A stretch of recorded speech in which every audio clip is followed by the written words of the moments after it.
just in my head. It's one of my favourite sports wearable releases of this year, and there's been a few, was the OpenRock Pro from OneOdio. I reviewed it on this channel back in July and it's been my go-to for casual exercise ever since. But priced at over £100, it was a little bit too rich for the blood of that budget conscious market. So OneOdio have decided to add a complementary product to their portfolio, scaling back some of the features, tweaking the ergonomics, giving the case a revamp and upgrading to a Bluetooth 5.3 chipset. And it's priced really competitively, $62.99 with the voucher code in the description below. There aren't too many similar products out there at this sort of price, certainly if you're disregarding the no-name stuff on Amazon. So we're going to be taking a closer look at the OpenRock S today and comparing them in some respects to the OpenRock Pro and seeing if some of those things that they've scaled back on are compromises you'd be willing to make.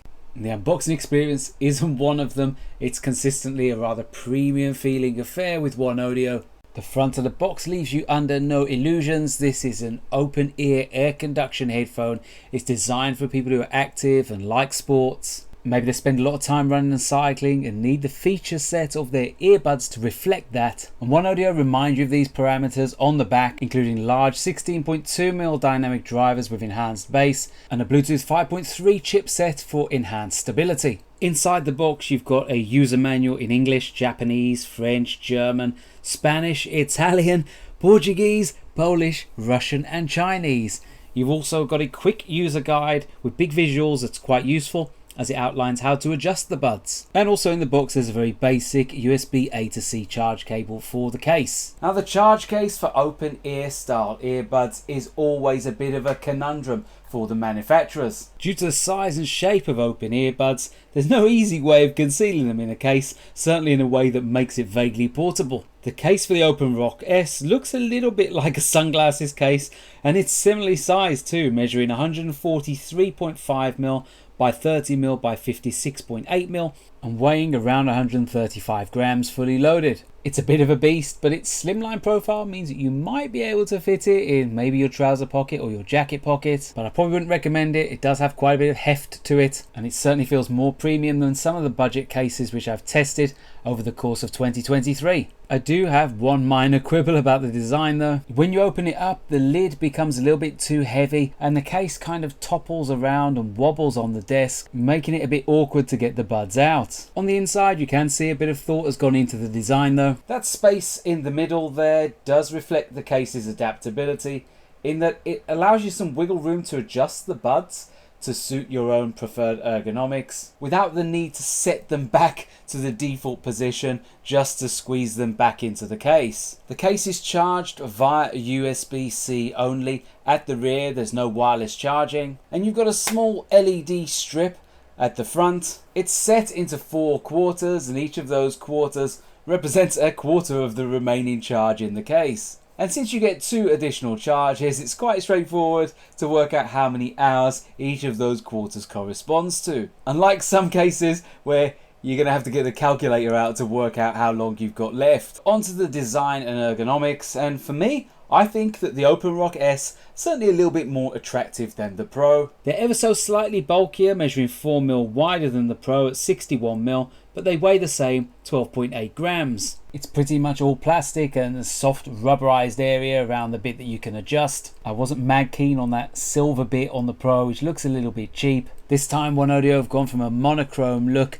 on both this colour and the black. The ear hook area, you can see there, is slightly larger on the S as well. This gives you much more scope for adjustment to ensure that you're getting the right fit. The driver opening has had a redesign too. It's now a half moon shape, and this is better equipped at channeling and concentrating the sound directly to your ear canals. I mentioned previously they're slightly bulkier than the Pro, and this is especially evident in the main control area, which is now touch control only. And as I've said on previous reviews, I'm really not a fan of touch controls on sports wearables. Switching EQ modes, which is done by holding down both sides for a couple of seconds, is something that never really worked for me. If you're outdoors, you're moving, and you've got moisture on those touch controls, I would imagine that's not going to make for a particularly user-friendly experience. The Pro did have tactile touch, which is definitely one thing in its favour, but that aside, I do feel that the ergonomics on the S are better balanced. They're also IPX5 rated, and that is going to give you a little bit more protection against the elements than something like the Dance or the True3 and some of their other competitors out there, which are only IPX4 rated. IPX4 is only splash resistant, whereas IPX5 will give you protection from a sustained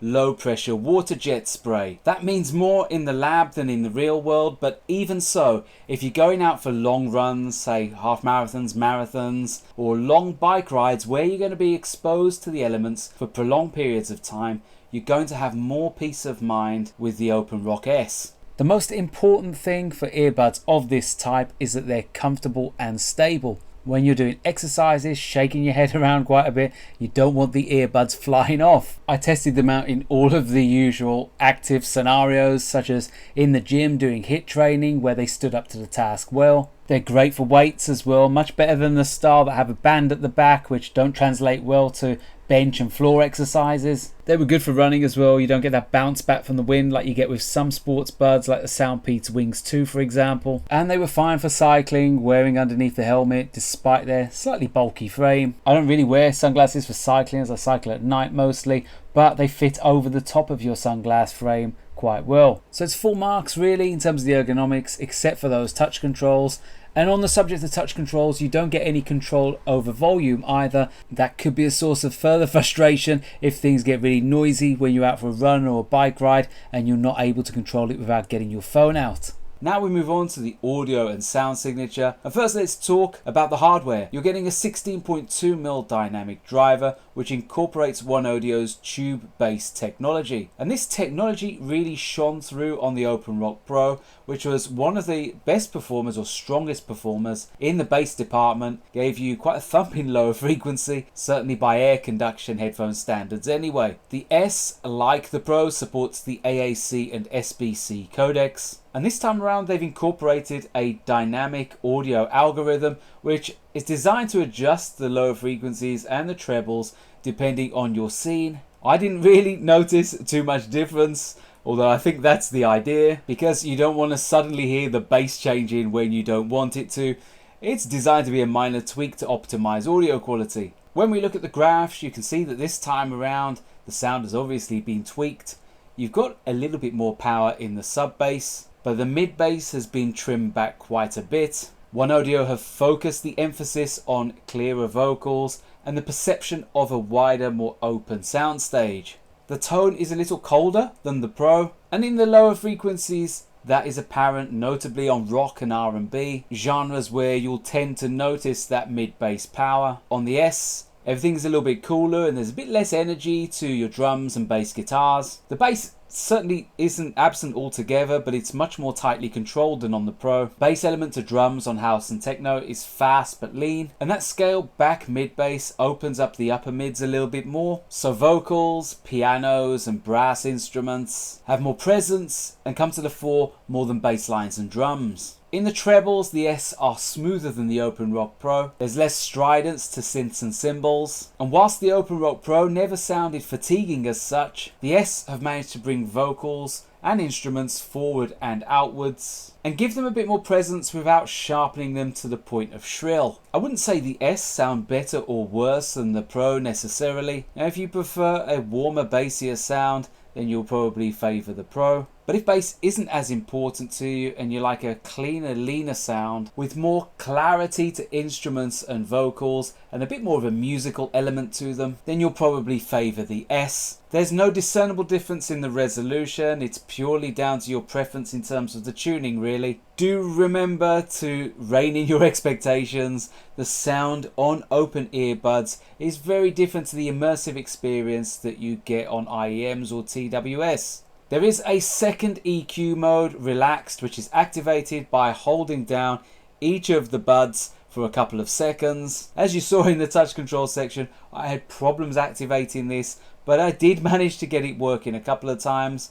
I couldn't graph it, but subjectively, I felt like the bass was dialed back even further, and some of the treble extension was notched as well. OneAudio claimed that this is more beneficial for your low intensity activities, So I think it's taking that fatigue out of it even more. For me, I preferred the default sound signature because it's already a little bit less energetic than the Pro, so this was fine and a good balance as far as I was concerned. Whilst the ability to make and take calls isn't necessarily a priority on sports buds, it's worth remembering that these aren't necessarily just being used for sports. You might want to use them on the daily commute, or you maybe want to use them in the office because they're comfortable and lightweight and you want to hear what people are saying around you. So good call quality is probably a nice to have, and certainly it does have its merits. Here on the S, OneOdio have incorporated a 4-mic system using AI environmental noise reduction. We've heard that quite a bit on previous models, but how does it perform on this one? Let's have a listen to some real life call samples. First up, we're testing the OneOdio OpenRock S in absolute silence. What we're looking for here is the weight, the tone, and the clarity of your voice, where the earbuds aren't having to compensate and reduce those environmental sounds around you.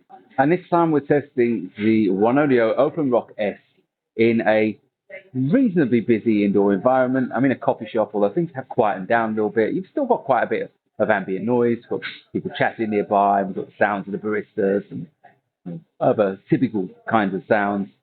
This is what you can expect them to perform like on your call.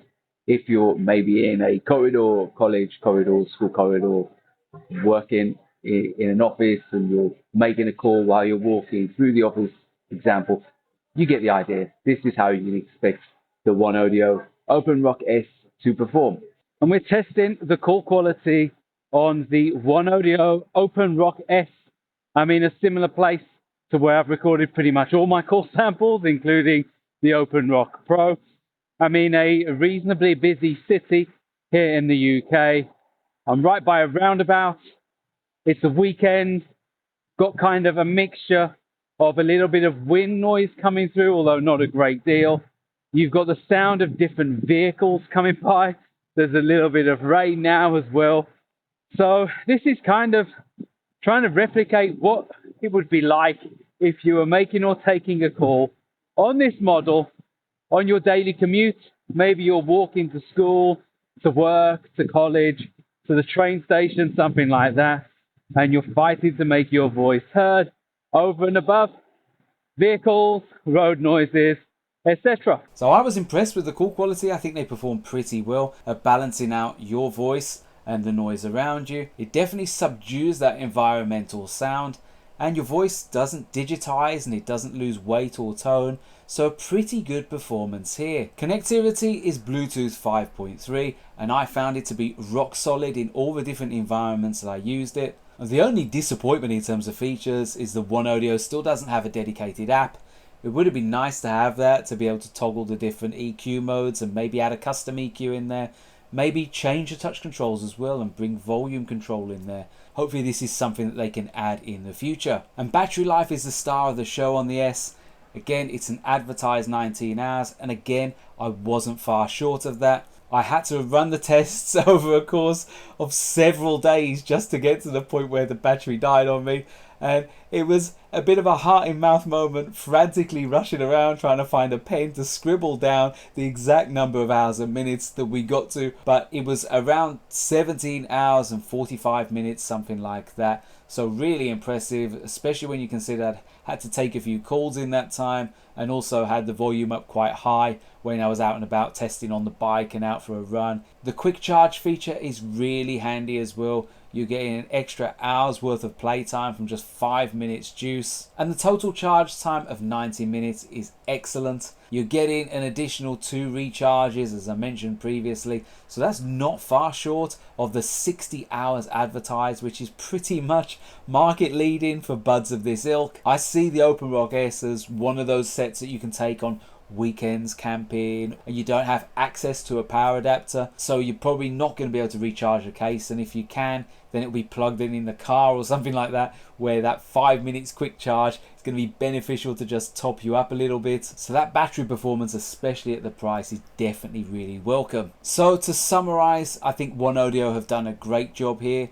of adding a complementary product that sits really nicely alongside the Pro. This is definitely aimed at the price conscious segment of the market with that reduced MSRP and current offer price of $62.99. That's pretty much half the price of the Pro, and you're not losing all that much in terms of compromises. You've still got IPX5 moisture resistance, good sound, really long battery life, quick charge, and they've added in great call quality. The ergonomics are good. Some might find them a little bit bulky, but certainly that wasn't the case for me. The touch controls are a little bit fiddly, I have to say, and the absence of an app is a little bit of a disappointment as well. However, if you can tolerate these things, I think this is definitely a very good cost-effective option for you. Do give the video a like if you found it useful, and subscribe to help grow the channel further. For now, it's ReganCipher, signing off.